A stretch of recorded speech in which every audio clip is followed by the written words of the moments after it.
வெண்பருத்தி நூலெடுத்து வாய் வெடிச்ச பூவெடுத்து நான் அணிஞ்சிட தொடுத்து வச்ச நடினமான மாலை இது.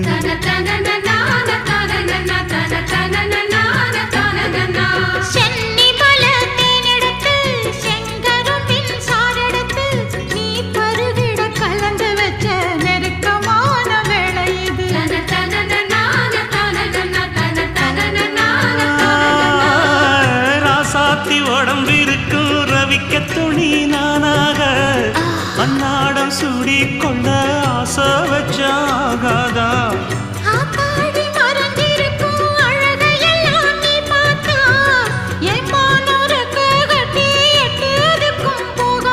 அடிச்சி சக்கரையே எட்டி நீயும் நிக்கிறியே நான் ஏங்கி ஏங்கி பார்க்கிற போறாங்க.